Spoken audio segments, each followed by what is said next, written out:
So today's episode is going to be a little different for two reasons.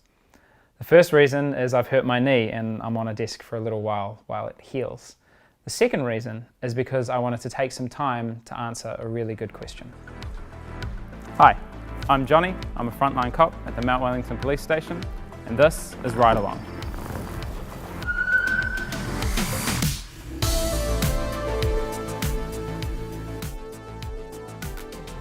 It was one of the first questions on my first video, and it's a big one. So here we go. Family violence. Receiving, go ahead. The male part is currently smashing up a house. He's about to smash up the vehicle as well. Family violence is an unfortunate reality for far too many New Zealanders, and as a result, it's a pretty big part of policing too. About 41% of your average frontline cop's time is spent on family violence, but that stat is from 2016. I know the number of calls aren't going down, and out in the suburbs where I am, it's probably a little higher than average too. Flags, gang alert, killer bees. Multiple family violence. Like everyone I work with, I'm passionate about making some change, and our organisation has put a few tools up our sleeve to get the job done. It starts with our training. At college we get instruction from our sergeants, but we also get instruction from partner agencies who explore the reasons why and how family violence happens. We do a lot of scenario work at police college as well, and most of those jobs are built around family violence scenarios, so we can get some practice making those decisions before we hit the streets. So how do we actually attend them? Well, it's kind of a tough question to answer because it all depends on the kind of call we get. Some calls come in from neighbours, some calls come in from victims, some from children, and sometimes both people involved in an argument call us. Some situations have us kicking in doors and making arrests, and others call for long conversations and negotiated compromise. Please, open up! But while the jobs might differ, our responsibility doesn't.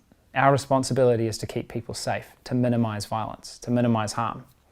So we get in there and we stop the violence.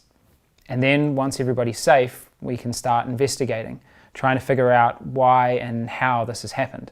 Once that initial situation is dealt with, we look to make a safety plan for the immediate future. It might be as simple as someone going for a walk to cool down, or might be as complicated as arrests being made and people being relocated to refuges and other facilities. So a lot goes into a family violence call out.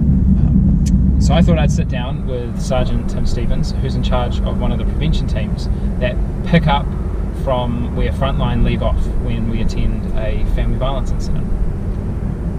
So Tim, Sergeant Stevens, tell me about your team. Tim's fine. I've got a fantastic team. Typically they have got somewhere between 6 and 10 years experience, so I've got the luxury of working with guys who are passionate, guys and girls who are passionate about family harm. They're passionate about making a change to some of the lives that we come across, and they are also passionate to making sure that wherever possible, we're not just supporting whānau to make a change, but we're also holding people to account. Because there's no way that we want to be doing to miss out on the opportunity to hold offenders to account. If people have done the wrong thing, then we need to work through the court system and make sure that they are held accountable for their actions. Now, all kinds of legislation comes into effect when we deal with family violence, but a big one for frontline cops is Part 6A of the Domestic Violence Act 1995, which covers off police safety orders. If you haven't heard, a police safety order is kind of like a temporary protection order. It gives us the power to take an aggressive or violent person out of the home for up to 5 days and prevent them from having access to their family. What the f*** you even here? Lots of things influence our decision to issue a police safety order, but the biggest practical concern is keeping people safe. Once someone's been given a police safety order, they have to leave. Someone runs in here. Turn around and put your hands back, please. But we have to think about their safety as well, and there aren't always a lot of places to go at 2 or 3 in the morning after a big family breakdown. If you're a man who's been served a police safety order, Gandhi Nivas is a charity group that offer a place for you to go. People are suffering from lack of food, they're dealing with substance abuse issues, there's poor living conditions.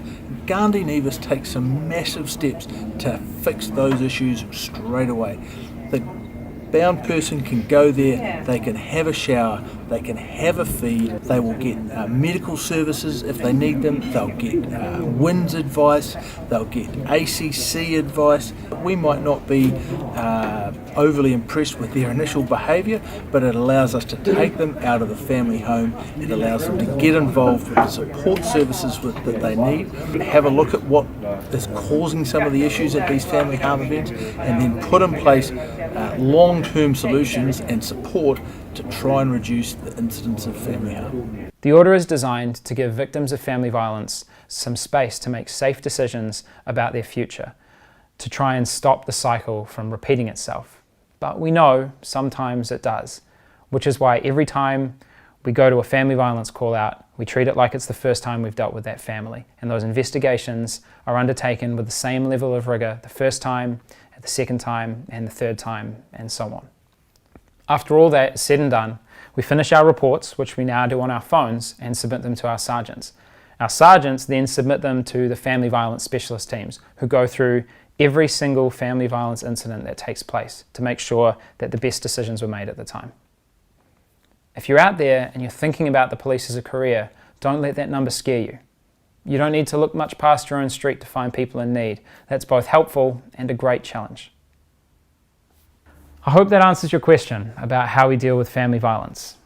Next week will be a lighter topic, but I'm not going to shy away from the tough questions, so if you've got one you want to ask, put it down in the comments and I'll do my best to get to it. See you later.